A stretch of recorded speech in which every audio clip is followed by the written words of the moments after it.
여러분 안녕하세요. 랑이입니다. 잘 지내고 계시죠? 저번 영상에서 제가 아들을 소개시켜 드리고, 그리고 또 아들이 유튜브를 하는 엄마를 바라보면서 느껴지는 마음들, 이런 부분들을 공유 드렸어요. 오늘 영상은 그의 속편이라고 할까요? 제가 좀 더 보충할 부분들 오늘은 말씀드리려고 해요. 그 아들이 하는 얘기를 들으면서 또 엄마로서 좀 여러 가지 생각들을 했네요. 우선 첫 번째는 아들이 얘기해서 엄마의 마음속에 깊이 응어리져 있는 자신을 도려내서 쭉 빼내고 그 자리에 엄마의 인생, 행복한 인생을 채웠으면 좋겠다. 이런 얘기를 이제 제가 들으면서 저도 다 몰랐던 우리 아들의 그 깊은 마음, 엄마를 생각하는 애절한 마음, 이거를 제가 느꼈어요. 지금 현재 솔직히 제가 정말 인생의 근심으로 자리 잡았던 저희 아들이 정말 정서적인 독립이 저는 정말 간절했거든요. 그것을 지금 이루어내서 아들에 대해서 생각한다면 뿌듯한 마음, 그것으로 이제 가득 채워줘서 그 부분이 너무 고맙고요. 또 다른 한편 그 빠진 자리에 그 웅댕이처럼, 폭탄 웅댕이처럼 정말 그렇게 큰 자리를 차지했어요. 우리 아들이 저한테는 이 혈우병이라는 그 난제를 안고 있다 보니까 무엇도 할 수 없었고 그냥 저희 손에서 끝까지 가야만 된다고 생각을 했었거든요. 뭐 경제적인 건 더 말할 수 없고 그랬었는데 우리 아들이 사회에서나 가정에서 엄마 앞에서나 제가 서야 할 자리를 딱 차지하고 반듯하게 서고 보니 제가 그 부분에 근심을 내려놓고 정말 그 큰 웅덩이 같은 아들이 있었던 자리에 저의 이런 취미생활로 채울 수 있고 이렇게 즐길 수 있는 이런 생활이 되었다는 거, 이 부분이 너무 기쁘고 또 고맙고 큰 면에서는 감사한 일이라고 볼 수 있겠습니다. 제가 이 부분을 아들이 인도를 해서 여기까지 왔다고 노상 말하는 이유가 아들이 원하는 대로 이루어져 가고 있으니까 저는 마냥 행복하기만 합니다. 그리고 두 번째로 아들이 얘기를 들으면서 그리고 또 제가 저희 지금 상황을 보면서 와닿는 부분이 뭐냐면은 우리 부모 자식 간의 문제예요. 이게 참 중요하잖아요. 우리가 젊어서 정말 그 애들을 위해서 물론 그 부모의 당연한 자세이지만 그 자식들 때문에 죽고 싶어도 못 죽고 하고 싶은 일도 못하고 이럴 때가 많았잖아요. 자신을 희생하면서라도 그 자식을 위해서 바쳤던 이런 공들이 자식이 알아줬으면 좋겠는데 말 한마디나 모든 면들에서 섭섭한 감을 이제 느낄 때가 많잖아요. 저도 겪었기 때문에 우리가 부모로서 공감을 한다면 제가 그 부분에서 탈피할 수 있었던 게 단 아들이 손만 내밀어 가지고는 될 수가 없었어요. 물론 엄마도 그 손을 잡아줘야 되고 잡는 것도 어떻게 잡는가에 따라서 아들이 그 따뜻한 온기를 느낄 수 있게 화해가 이루어졌어야 됐었다는 것을 생각하게 되는데요. 저도 아들이 이렇게 손을 내밀었지만 그래 고맙다. 그래 그때 그렇게 서러웠어? 나는 그 생각도 안 나는데 그랬구나. 이러면서 이제 미안한 감정이 자신을 돌이켜보게 되더라고요. 내 아들을 보면서 엄마가 갖고 있는 섭섭함, 그리고 아들에 대해서 몰랐던 이 엄마의 지나쳤던 마음들을 볼 때 자식된 내가 내 부모한테는 어떻게 했던지 이렇게 휙 뒤집어서 내가 엄마한테, 엄마는 나한테 이렇게 돌아보게 되면서 그런 거 보고 거울 효과라고 할 것 같아요. 우리 아들이 나한테 섭섭한 감이 있었던 것처럼 내가 엄마한테 가졌던 그 섭섭함이 어찌 보면 엄마한테는 기억에도 안 남아있을 수도 있지 않았을까? 남아있다면 희미하게. 근데 나는 왜 이렇게 크게 갖고 있지? 지금 60이 넘은 이때까지. 왜 이게 청산되지 못하고 있지? 이런 마음을 가지면서 엄마 된 제가 나에게 엄마 된 내 엄마의 마음을 짚어보게 되더라고요. 그러면서 엄마의 마음이 이해되기 시작됐어요. 제가 유튜브를 하면서 가장 큰 성과가 엄마에게 갖고 있었던 내 마음이 나는 엄마한테 매만 맞고 자랐어 하는 이 한 문장에 이것을 크게 부각시켜 가지고 그 뒤에 있는 엄마의 그 웅심 깊고 그 모성애의 그 따뜻한 사랑을 모두 뒤에다 밀고 있었다는 걸 제가 알게 되었어요.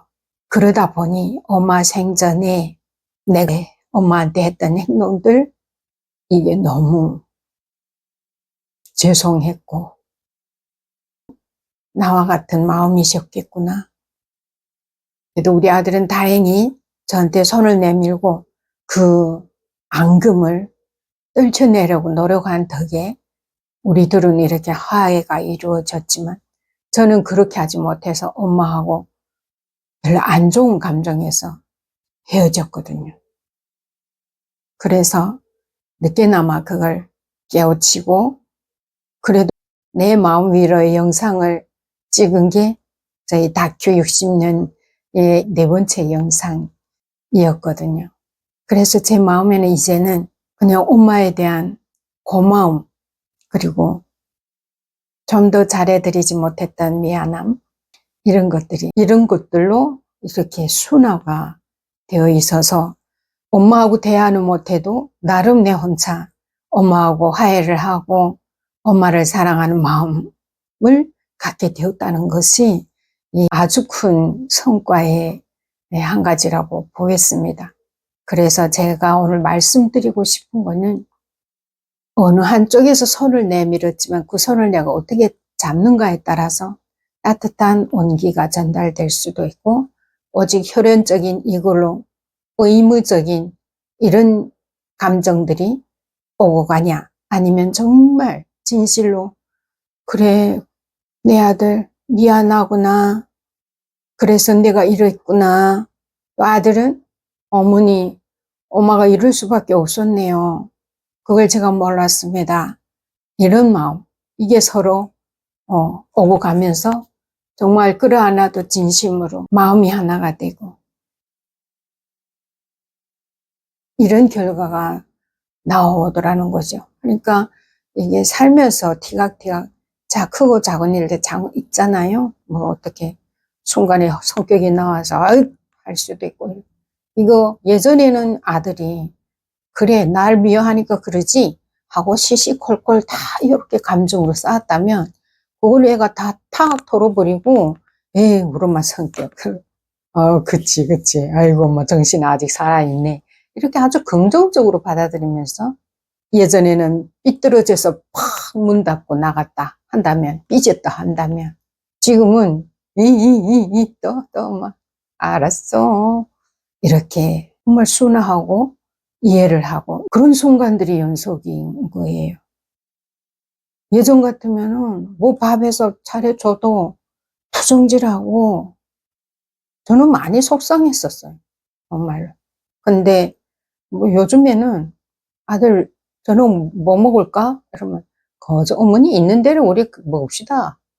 아 어머니 편한 대로 있는 대로 이렇게 이러고도 의견이 하나도 없고 저는 또 그래요. 사회생활에 다 힘들잖아요. 사회생활을 겪기가 젊은이들 또 뭐 우리 인생이란 게 그렇잖아요. 그러면 나한테 와서는 정말 쉼터가 될 수 있게 아들이 밖에서 하루 힘들게 일하고 들어와서 그래 엄마한테 와서는 마음의 쉼터 공간의 쉼터 이런 것들을 조성해 주는 게 저희 할 일이라고 생각을 합니다. 부모, 자식 간의 화해는 서로가 노력을 해야 되고, 함께 마음을 열고 함께 노력할 때 진정한 화해가 이루어지고, 또 그에 따르는 행복은 말할 수 없이 기쁘게 커가는, 저는 그걸 느꼈어요. 예. 그래서 이게 유튜브를 하면서 이렇게 자신을 표현하는 이런 기회에 제일 중요한 게는 저희 아들의 마음을 알게 되고, 이게 원인이 뭘까를 고민하게 됐고, 그로 인해서 아들과 저 사이는 물론 저와 엄마 사이까지 해결하는 아주 인생의 멋진 시간인 것 같습니다. 그리고 이제 오늘 이 영상을 통해서 한 가지 더 말씀드리고 싶은 것은, 제가 사실은 다큐 60년 하고 저희 인생을 그냥 정말 기억이 나는 대로 그냥 거침없이 쭉 나가려고 했었어요. 이번에 이제 아들과의 대화를 보면서 아들의 마음을 제가 싹 들여다봤네요. 엄마를 위해서 자기 모든 걸 다 내놓고, 엄마 괜찮아요, 엄마 편한 대로 하세요 했지만, 아들이 마음 아파하는 것 같은 걸 느꼈어요. 예를 들면은 내가 네 아빠가 댓글에 얻어맞을 것 같아서 내가 댓글을 차단했다 하는 얘기를 할 때, 엄마한테도 그런 마음이 있었어요. 놀랍네요. 그리고 결과적으로는 저도 좋았습니다.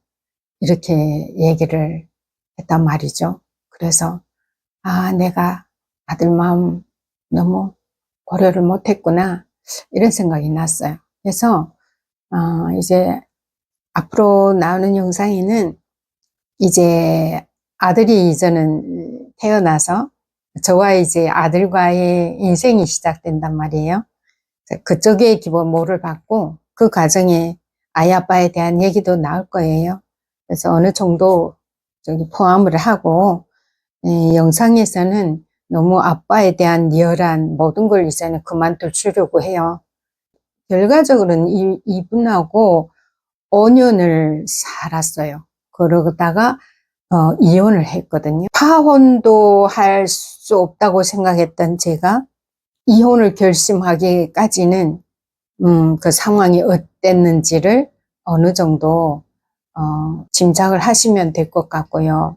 북한의 청년들이 17살, 18살에 군대에 나가서 한 10년 정도 군대에서만 살다 보니까 사회 경험이 없어서 사회 물정 알아가기까지 3년 정도 걸리더라고요. 그래서 저도 3년을 기다렸어요. 근데 이제 그게 제가 더는 감당할 수 없는 상황까지 가게 되었고, 그래서 이제 이혼을 결심하게 됩니다. 그래서 아이한테는 너무 미안했죠. 그래서 그때 제가 일기를 썼던 생각이 나는데, 제가 일기 쓰기를 좀 좋아했어요. 어디 털어놓을 데는 없고 이제 일기에 글을 쓰다 보면 거기에 내 마음이 이제 다 털어지는 것 같은 게 시원한 감이 있었거든요. 그래서 안타까울 때마다, 속상할 때마다 일기장 펼쳐놓고 글을 쓰곤 했는데, 그때 이제 이혼을 결심한 다음에 아들한테 글을 썼어요. 아들아, 엄마가 너무 미안하구나. 그래도 너를 봐서 유지해 보려고 했는데 이제 더는 엄마가 못 견디겠구나. 나는 너를 책임질 거야. 결과가 어떻게 될지는 모르겠지만 엄마나 아빠의 양부모 중에 어느 한쪽을 잃게 됐으니 내 불찰이 너무 크구나. 너무 미안하다. 아들아, 어떤 환경에서라도 잘 자라주기를 바랄게. 이렇게 글을 남기고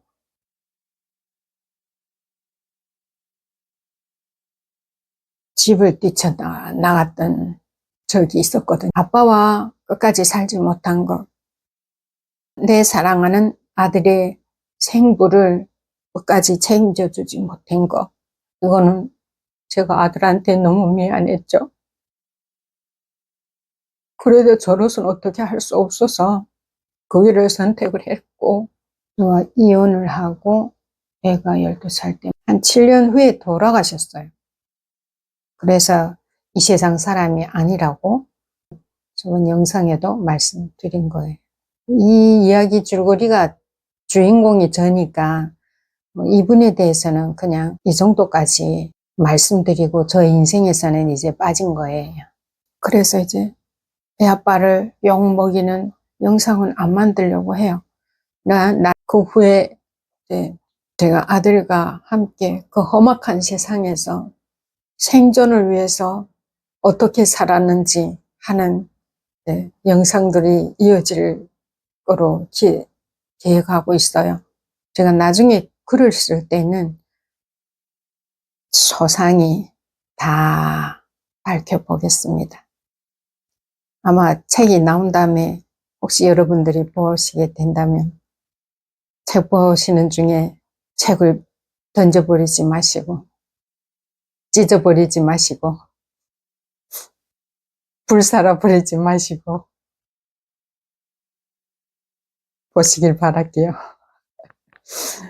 네, 그렇게 힘들었어요. 이렇게 아빠에 대한 거는 이렇게 드리는 말씀으로 어느 정도 정리하고 아들과 함께 사는 기간에 조금씩 나오겠죠. 아빠의 말이. 그러면 그 부분에 대해서는 적당히 여러분들 너무 분노하지 마시고 그렇게 봐주시면 되겠습니다. 양의 말씀과 함께 그리고 또 아들과의 진정한 화해, 성과적인 화해를 위해서는 어느 한쪽에서만 노력해서는 안 된다. 손 내밀 때 따뜻이 잡아주고 끌어당겨서 그 마음을 알려고 하고 그리고 미안함 표현과 함께 또 이해도 구하고 혹 이런 부분이 마음이 있으시는 분들이 계신다면 우리처럼 이렇게 진정한 화해를 이뤄가시길 바랄게요. 응원하겠습니다. 다음 영상에서는 이제 아기가 태어났으니까 이 아기를 키워가는 엄마의 모습을 담아보겠습니다. 오늘도 이렇게 함께 해주셔서 감사합니다.